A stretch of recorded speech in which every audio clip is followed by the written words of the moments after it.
두 번째 이야기는 답이 없다는 이야기를 하겠습니다. 답을 찾아봤자 헛일입니다. 극단적으로 말하면 아까 전에 말한 우리 인문대 후배가 로스쿨 가가지고 변호사 되어봤자 희망이 없어요. 그것도 자기 아버지나 할아버지나 자손 몇 대에 걸쳐서 우리나라의 유명한 법조인 집안 아니면 별 답이 없어요. 안 그러면 김현장 이런 데 잘 못 들어가요. 아주 이상한 나라가 돼 있다니까요, 대한민국이. 저희 집안 이야기를 하나 할게요. 제 여동생이 4명 있는데 첫째 여동생이, 그래도 그 여동생도 꽤 잘 살거든요.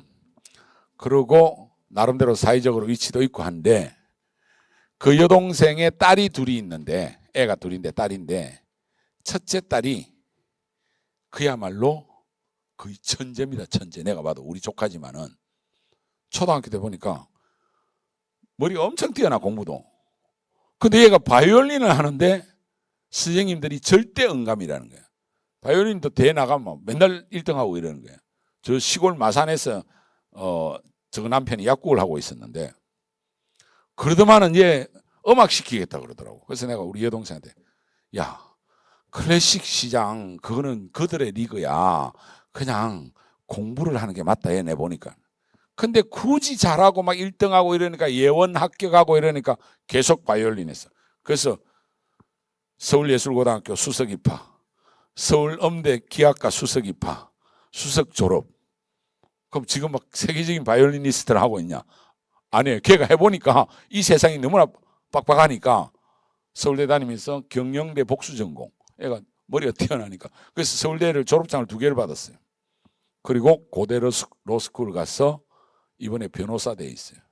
근데 맨날 저한테 예삼촌 이러면서 막 한 번씩 막 카톡 보내면 막 욕을 드립다 보내. 이씨 더러운 세상.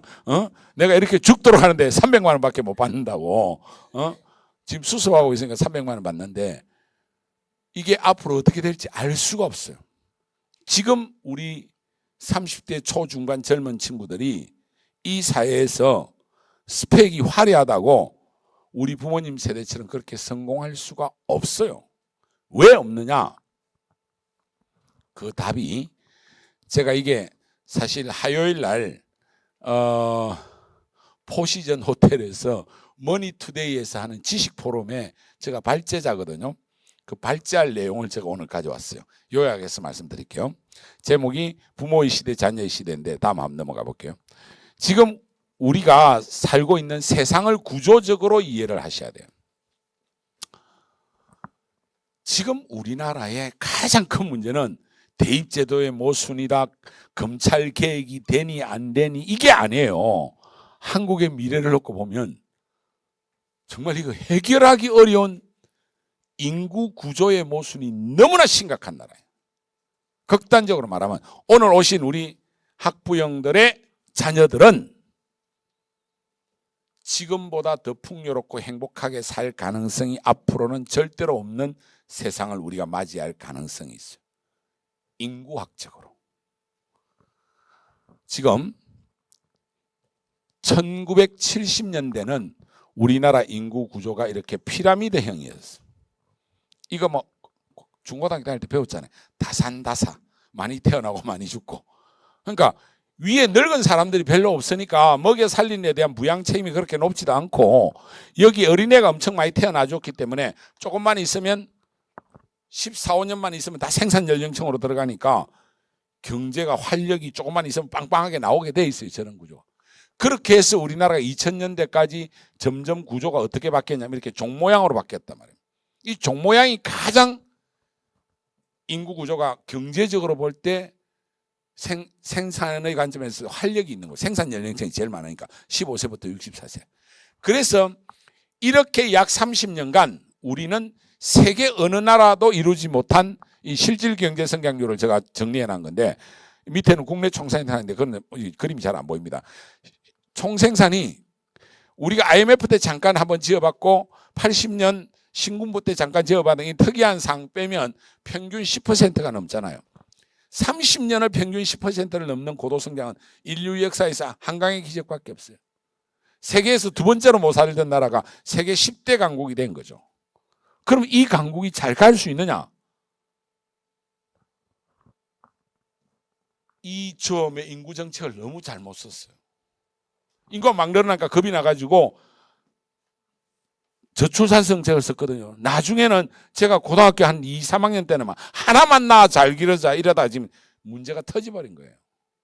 거기에다가 의료기술이 너무 잘 발달하고 대한민국의 의료보험 제도는 세계 1등이거든요. 안 돌아가셔. 그래서 베이비붐에다 많이 태어난 데다 돌아가시지도 않아. 그런데 그걸 누가 다 먹여 살려? 지금 우리 애들이 먹여 살려야 돼요. 우리 애들 지금 약 19, 10대 후반에서 20대라면 앞으로 딱 30년 뒤에 40대 중후반 50, 그 사이로 갈 거 아닙니까? 그럼 가장 활력 있게 일하고 뭔가 제일 여유를 누릴 수 있는 기회를 얻는데 절대로 못 건다. 왜? 그때 되면 우리나라 인구의 대부분이 노인들이야. 모양이 이건 세계에서 유례가 없는 역피라미드가 나오는 거예요. 인구 구조에서 이런 인구 구조는 우리나라만 지금 나올 겁니다. 그렇게 해서 인구 부양비가 100이 넘어가는 어이없는 나라가 됩니다. 그럼 어떻게 되느냐? 얘들이 40대에서 65세 은퇴할 때까지 소득의 70% 내지 80%는 세금이나 각종 사회보장비로 다 내야 돼. 안 그러면 다 돌아가시지도 않는 이분들 어떻게 먹여 살릴 거예요? 그래서 이미 2000년 이후에 저성장을 해서 지금 2%, 이제는 막 1% 저성장 사회로 접어들었죠. 그래서 좋은 대학 가봤자, 로스쿨 졸업하고 변호사 돼봤자 일자리가 없는데. 저 서초동 가면요, 길가에 채 있는 게 변호사들입니다. 200만만 주면 고용할 수 있는 변호사들이 길가에 널려 있습니다. 그렇게 될 수밖에 없어요. 그러니까 지금 대학 잘 가는 게 문제가 아니라니까요. 이미 이런 세상에 우리는 접어들었다. 자, 그 다음 감 넘겨볼게요. 제가 좀 빠르게 해볼게요. 그래서 더 자세하게, 그러면 더 중요한 게 뭐냐면 생산 가능 인구, 생산 연령층, 이게 15세부터 64세 사이. 결국은 이거 인구가 얼마나 되느냐 하는 게 우리 답인데, 우리나라가 1960년 이때 되게 못 살았죠. 한 4천만도 안 되는 인구였지만은 그때 생산 가능 인구가 1,300만 밖에 안 됐어요. 그러니까 어린애 많고 노인 좀 있고 먹여 살린다고 고생 엄청나게 했어요. 그래서 그 당시에 총부양비는 82%나 됐어요. 그런데 2018년이 우리나라가 생산 연령층이 제일 많거든요. 5천만 인구 중에 약 4천만이 일하는 사람이야. 그러니까 최근까지는 경제가 좋을 수밖에 없어요. 다들 일하고 있으니까. 그래서 인구 부양비가 이때하고 비교하면 37%밖에 안 된 거예요. 그러니까 엄청나게 경제가 이때까지는 좋을 수밖에 없는데 2067년 얘들이 은퇴해서 이제 나갈 때쯤 내지는 은퇴 직전 이때쯤 되면 어떻게 되냐? 생산 가능 인구가 1,700만 명밖에 안 돼요. 그리고 부양비가 120이나 되는 엄청나게 위험한 사회로 가면서 잠재 성장률은 1%로 떨어지고 심각해진다. 자, 이렇게 말했는데 일부 못 알아들으실 것 같아서 내가 잠깐만 설명해 드릴게요. 총 부양비가 뭐냐면 전체 인구에서 부양하는 비율을 말합니다. 그러니까 요거는 학생들나 뭐 다 학교 다닐 때 배웠어요. 일단 부양 책임이 있는 인구수, 부양 인구수분의 부양을 당하는 사람, 피부양 인구수, 요거 분의 피부양 인구수 곱하기 100 이렇게 됩니다. 그러면 이걸 딱 보니까 어떤 사회가 경제 활력이 있겠어요? 요거는 먹여 살리는 책임을 져야 되는 인구, 요거는 먹여 살림을 당하는 인구, 유년하고 노년이죠. 그죠? 그러면 값이 클수록 활력이 떨어지겠죠. 예를 들면 먹여 살리는 사람이 100명인데 먹여 살림을 당하는 사람이 한 40명밖에 안 되면 이분들의 어깨가 그렇게 안 무겁겠죠. 근데 이게 막 100명이 되면 어떻게 되겠어? 100명이 이래가 100명 먹여 지 말고 또 100명 먹여 살려야 되니까. 그런데 2018년은 36%밖에 안 됐어요. 예전에 못 살 때 왜 못 살았냐? 서로 막 그때는 또 어린애도 다 일했어. 그러니까 간신히 먹고 살았는데 앞으로 2067년이 되면 이게 세계에서 아무도 경험하지 않는 숫자가 나와요. 저게 100이 넘어간 사례가 없는데 우리나라는 100이 넘어갑니다. 앞에 인구 피라미드가 역 피라미드. 그러면 요걸 숫자로 정확하게 표현하면 어떻게 되겠어? 15세부터 64세 사이 인구분의 0세부터 14세 사이 인구. 요게 어린애고 그 다음에 65세 이상의 인구수 곱하기 100입니다. 근데 이 숫자는 계속 줄고 있어요. 애를 적게 낳아가지고. 적게 공급되니까. 그런데 요거는 큰 변화가 없고 약간 줄고 하는데 이게 엄청 늘어나고 빨리 지구를 떠나셔야 되는데 안 떠나시고 있다면 어려도 엄청 좋아가지고 이 숫자가 더 커질지도 몰라요. 어려가 획기적으로 좋아지면. 그렇죠? 그러면 우리 애들이 곧 여기에 들어갈 거 아니에요. 곧 여기에. 그죠? 여기 중심에 서겠죠. 여기 중심이 25세부터 49세 사이일 때가 제일 또 열심히 일할 때야. 그때 이분들이 지구를 안 떠나시는 바람에 한참 일할 때 먹여 살려야 되는 게 너무나 책임이 크다. 그래서 저는 진짜 좋은 대안은 뭐냐? 이 제도 하에서 대학 잘 가려고 무슨 스카이캐슬을 하든지 아버지를 보든지 뭐 이런 방법이 아니고요. 대한민국을 떠나는 겁니다. 우리나라 젊은이들. 저는 그게 엄청나게 좋은 방법이라 생각합니다. 어디로 가는 게 제일 좋으냐? 아프리카 가는 게 제일 좋아요. 거기에 인구 구조는 아직도 피라미드거든. 거기 가서 정말 훨씬 우리가 앞선 비즈니스 많이 했잖아. 그걸 이식시키면 그냥 어마어마한 재벌이 될 수 있어요. 라오스 이런 데 가면 우리나라 중고차 팔다가 뭐 그 회사 있습니다. 그 라오스 제1의 기업이 우리나라 사람인데 별 것 아닌 사람이 가서 그런 거 다 자리 잡고 있다니까. 아니면 적어도 동남아. 아니 생각을 바꾸셔야 돼. 대한민국에서는 인구 구조상 우리나라 젊은이들이 정말 어렵다. 지금 당장 우리 조카가 그런 화려한 스펙에 얘는 거의 천재예요. 그런 정도 하기 어렵잖아요. 바이올린도 하고 서울대 경영대 고대 로스쿨에 변호사까지 하고 예삼촌한테 시발 죽겠다 이런 카톡이나 맨날 보내고 앉아있어. 그래서 내가 그러면 너희 엄마한테 잘 이야기해가지고 네 우리 딸로 입적시켜줄까 내 그걸 하고 앉아있어. 예삼촌 밑에 있는 게 조금 더 확률이 높겠지 내 그랬는데 장난으로 하는 이야기인데 그럴 정도로 지금 우리가 만만치 않는 세상에 살고 있다. 그런데 그래서 잠재 성장률이 0으로 수렴하는 사회가 될 가능성이 높은 대한민국에서 부모들이 정신을 못 차리고 있다. 다음 넘어가 볼게요.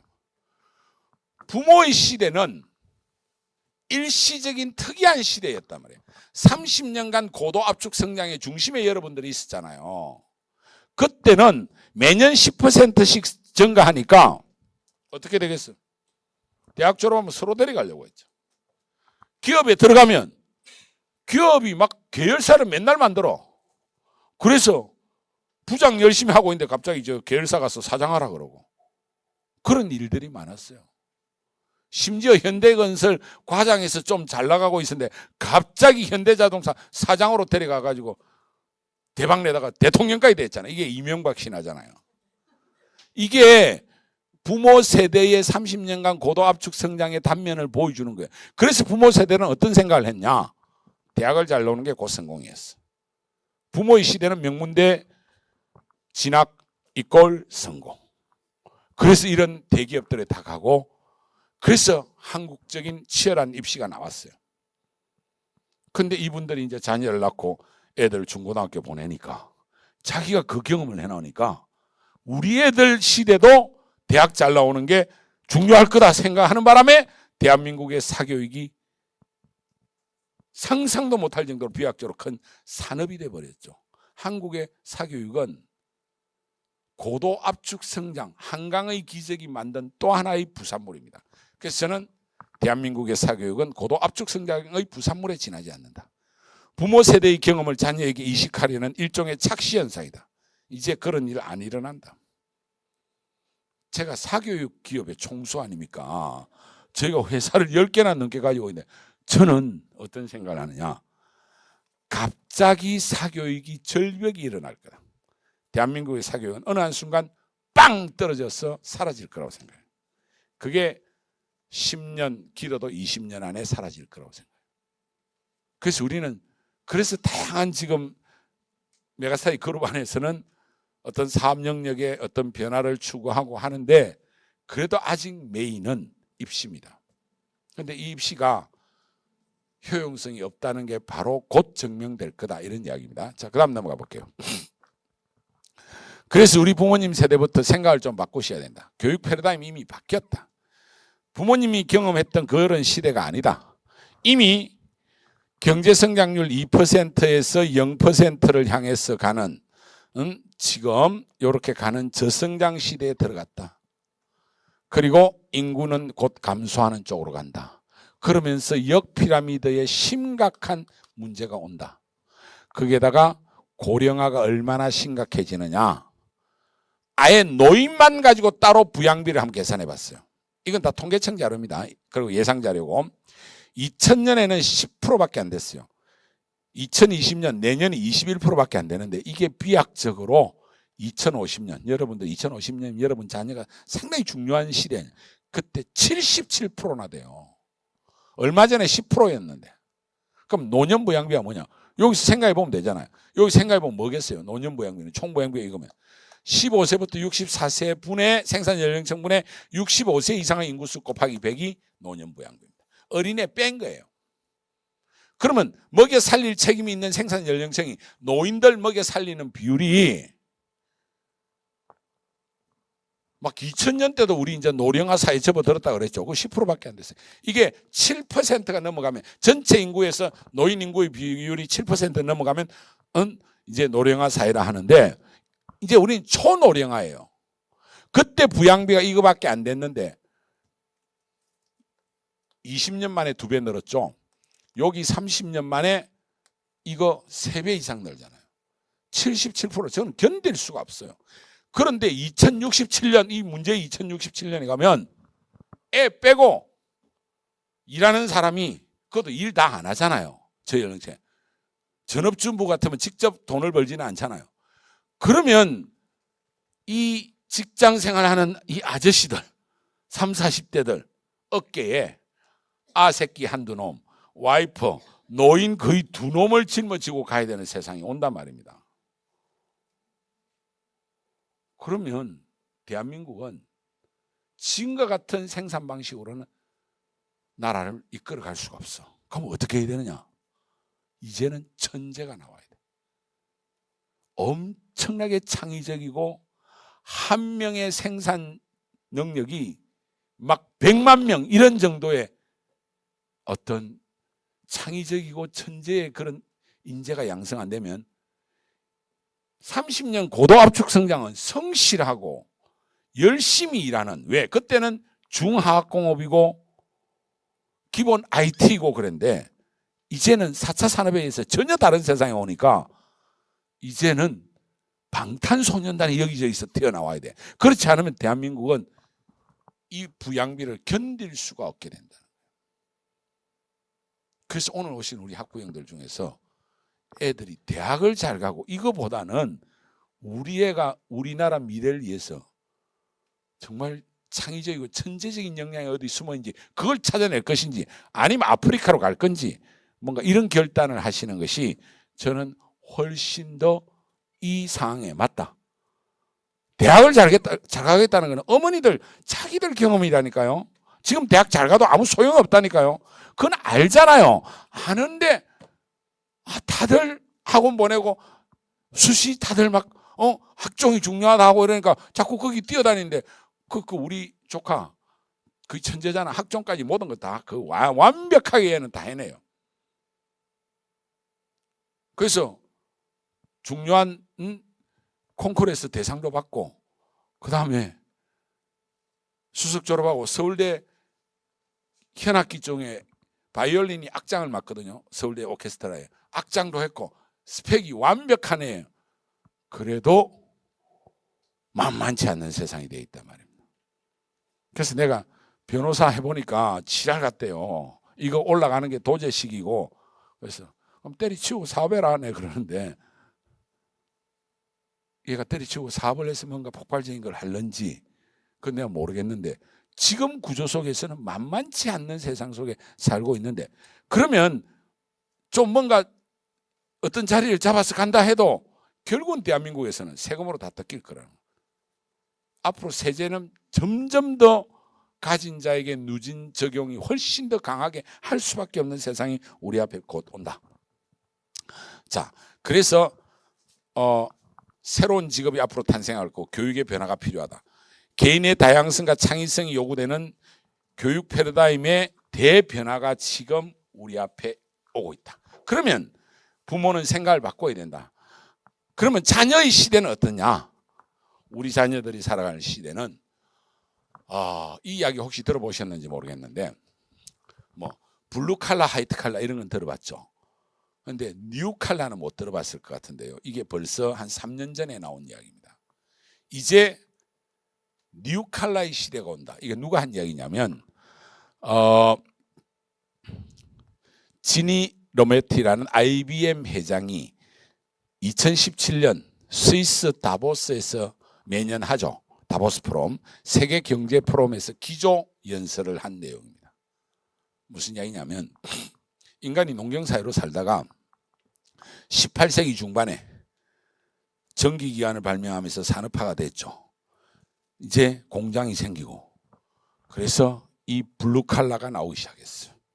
그래서 이 블루칼라를 도시에 모아가지고 생산을 하려고 하니까 교육도 거기에 맞추기 위해서 시민교육이 나온 거예요.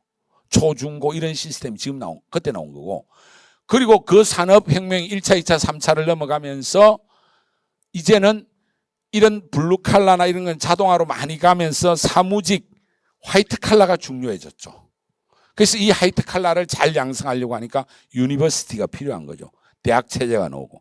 그러면 지금 현재 우리가 가지고 있는 이 학제라는 거는 예전 농경사회에서 나온 게 아니고 산업화 이후에 나왔는데, 지금 학제는 저는 대학도 무너질 거라고 생각해요. 이미 세상이 그런 세상이 아니야. 블루칼라, 화이트칼라. 그래서 우리는 화이트칼라가 되게 하기 위해서 애들을 대학 잘 보내려고 하지만은, 이 화이트칼라 직업의 50%는 곧 다 없어진다. 맨날 그런 이야기 들었죠. 우리나라 고용정보원 자료에 의하면 한 70%까지 앞으로 20년 안에 없어지는 데이터 뒤에 제가 정부에서 발표한 데이터입니다. 뽑아놨는데, 그러면 4차 산업은 이제 AI에 의해서 결국은 블루 화이트가 아닌 뉴 칼라의 시대가 나온다. 4차 산업의 이 AI 빅데이터 여기에 대해서 정확하게 지식을 갖추어 있는 계층과 그렇지 못한 계층에 의해서 이들의 칼라를 우리가 뉴 칼라라고 하자라고 지니 로메티가 이야기를 한 거예요. 그러면서 이 AI 시대의 뉴 칼라는 실무 능력이 엄청나게 중요하고 학력과 무관하다. 실제로 지금 예를 들어서 컴퓨터 공학 출신들은 대학 어디에 관계없이 지금 다 기업에 뽑혀가요. 그 다음에 코딩 능력이 있는 친구들은요, 그냥 코딩 교육만 하는 학원만 제대로 굴려도 돈을 엄청 벌고 있어요. 이 강남 일대에서. 직장생활 하시는 분 알아요. 메가 인베스트먼트에 투자해달라고 찾아오는데 이 아들이 막 어깨 힘이 빵빵하게 들어가 있어. 코딩 좀 잘하면요, 그거 줄 서 있다니까요. 왜? 앞으로 그쪽으로 다 바뀔 것이기 때문에. 그래서 지금 이 시스템에 의한 거가 효용성이 별로 없어진다는 이야기죠. 그죠? 자, 그래서 부모의 시대는 잘 배우는 인재 양성, 즉 대학 잘 가는 게 부모의 시대에 맞는 패러다임이라면, 우리 자녀의 시대는 창의적이고 협력적인 인재를 양성하고 오히려 실무 능력이나 실제로 어느 대학 나왔냐 하는 것이 그렇게 중요하지 않는 세상으로 지금 가고 있다. 뉴칼라의 시대가 열리고 있다. 그러면 거기에 따라서 직무가 어떻게 급변하느냐. 자, 클라우스 슈밥 이분 아시죠? 4차 산업혁명이라는 화두를 최초로 들고 나왔고, 다보스 포럼, 세계경제 포럼의 회장이시죠. 한국에도 종종 옵니다. 이분이 이분들의 이야기를 가지고 만든 책이 4차 산업혁명이라는 책인데 그게 한 30만 권 이상 팔렸는데 그게 저희 메가스터디에서 있는 메가북스에서 출판한 책입니다. 아마 여러분들 집에 꽂혀있는데 자세히 뒤에 읽어보면 메가스터디 주식회사라고 뒤에 써져 있습니다. 그래서 저도 이분을 몇 번 만나고 했는데 이분이 늘 하는 이야기가 20년 안에 미국을 놓고 직업의 47%가 사라질 거다. 중간소득층의 단순 업무 일자리는 거의 없어질 거다. 이런 이야기를 일찍부터 이야기했고 2017년에 우리나라 한국고용정보원에서 발표한 자료에 의하면 자 2025년이 되면 단순 노무자 같으면 현재는 AI에 의해서 25.9%가 대체되는데 2025년 해봤자 앞으로 한 6년밖에 안 남았잖아요. 이거 90%가 다 대체되고 그 다음에 판매직 11%인데 이것도 74%. 그래서 이제 뭐 이마트나 이런 데 캐셔에 있는 직원들 다 없어질 가능성이 거의 다 높죠.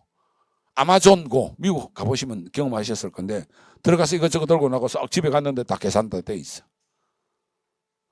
우리 딸이 이게 진짜 제대로 되는지 실험을 일부러 해봤대. 지금 막 골라가 가져가는 척 하다가 또 다시 갖다 넣고 매번 이것들이 진짜 제대로 하는지 좀 저희 딸이 벨란 놈이 한 놈이 있거든요. 뉴욕에 살고 있는데 와 근데 아빠 정확하게 계산됐더라. 내가 매번 빼가 여기 들고 다니다가 다시 갖다 놨는데 이게 갖다 놨 것까지 다 알고 당연히 그런 오류를 범하면 망하려고요. 그러니까 이제 아무것도 필요 없는 거죠. 그러면 자 관리자도 49% 날라가죠. 전문가 관련 종사 56% 날라가죠. 사무직 61%, 서비스직 75%. 뭐 남는 게 없잖아요. 그럼 지금 그래서 변호사 이런 거 실컷 해봤자 답이 없다니까요. 근데 안 망할 한 개는 있긴 있어. 그래서 거기에 막 대한민국이 지금 다 꽂혀 있는데 의사. 요건 좀 안 망할 가능성이 많아. 왜냐하면 인구 구조의 특성상 노인이 너무 많으니까. 그래서 막 의대는 그냥 전국 1등부터 5,000등까지 들어가는 이상한 시험으로 지금 바뀌고 있어요. 그죠? 근데 뭐 그렇게 누구나 다 잘할 수 없잖아요. 또 그렇게 아들 열심히 진짜 뛰어나다고 막 의대 죽으라고 해가 의대 다 보내놔면요 사실은 또 별볼이 없을지도 몰라요. 어머니보다 더 독한 년이 낚아채가면 그것도 끝이야. 왜 그러시는데? 인생이 그렇는데. 그래서 앞으로 위기의 직업과 유망 지역을 쭉 보면 위기 직업 8선 뭐 여러 가지 인데 많이 들어보셨을 겁니다. 뭐 고객 상담 안내원, 단순 생산 종사자, 치과 기공사, 의료 진단 전문가, 그다음에 금융 사무원 뭐 웬만한 게 있다.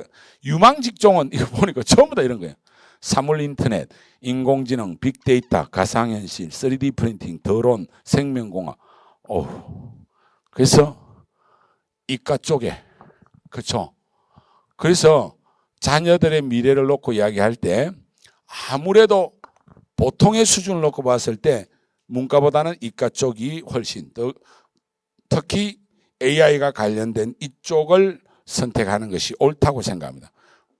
그럼 문과는 다 망할 거냐? 그래서 요즘 애들이 뭐랍니까? 문내기 막 이래요. 문과 쓰레기 이런 이야기입니다. 저들끼리 한 이야기 내가 들어보면 문송합니다 뭐 이런 이야기도 들어봤죠. 문과라서 죄송합니다. 근데 꼭 그렇지만은 않을 겁니다. 왜? 이제는 저는 이거 한 5, 6년 전부터 제가 늘 이야기해 왔는데 생산의 개념이 바뀔 거다. 경제학에서 생산은 뭐냐면요. 부가가치를 창출하면 무조건 생산입니다.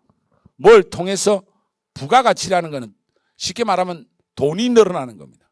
하여튼 돈이 되면 그거 다 생산해. 경제학의 생산 개념은 부가가치 창출입니다.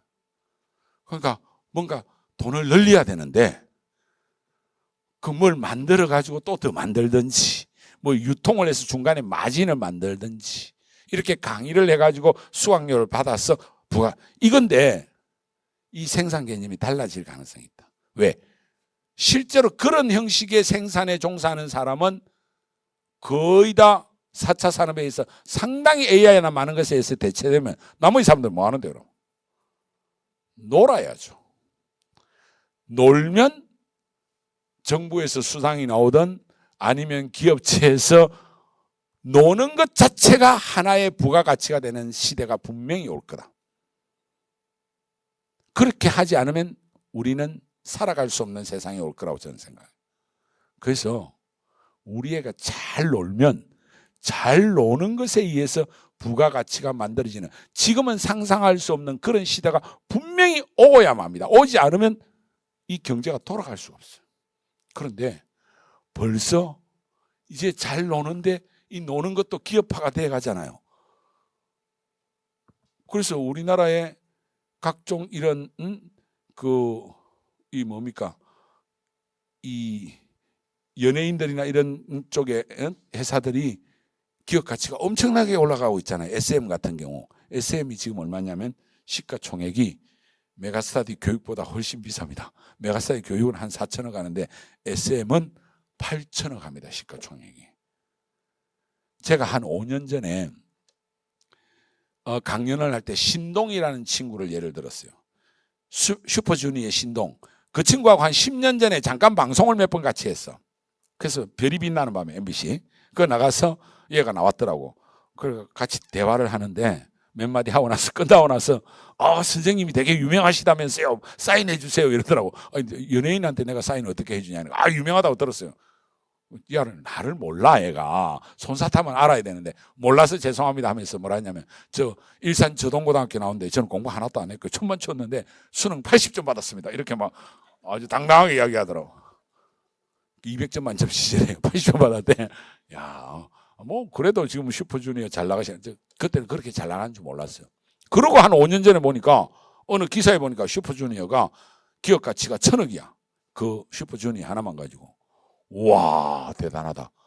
노는 게 이렇게 부가가치를 창출하겠구나 했는데 지금 방탄소년단은 2조 3천억입니다.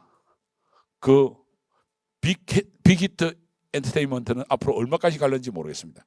저희 회사도 거기 주식을 샀다가 40배 남겼어요. 40배 벌었거든요. 앞으로 세상이 어떻게 갈지 모릅니다. 그래서 잘 노는 것이 생산이 되는 시대가 올 수 있다. 지금 보람이 아시죠? 보람이 꼬마 아무것도 안 하고 노는 거 유튜브에 한 달에 40억씩 번다 그러잖아요. 우리 애가 이상한 걸 가지고 주물면서 막 띄다 붙이다가 하면 얘 뭐가 있을지 모릅니다. 유튜브 크리에이터가 앞으로 최고의 직업이 될 수 있고, 우리나라 초등학생들한테 조사를 했는데 우리나라 초등학생들이 제일 가고 싶은 직장 1위가 어딘 줄 압니까? 이거 맞추면 그냥 한번 무료로 등록시켜드려도 되죠. 예. 자, 우리나라 초등학생들한테 조사를 했는데 가장 가고 싶은 기업, 삼성전자 뭐 이런 거 아닙니다. 어딘지 조그만한 회사예요. 아마 그 회사를 모르실 것 같은데 샌드박스입니다. 샌드박스 모르잖아 지금.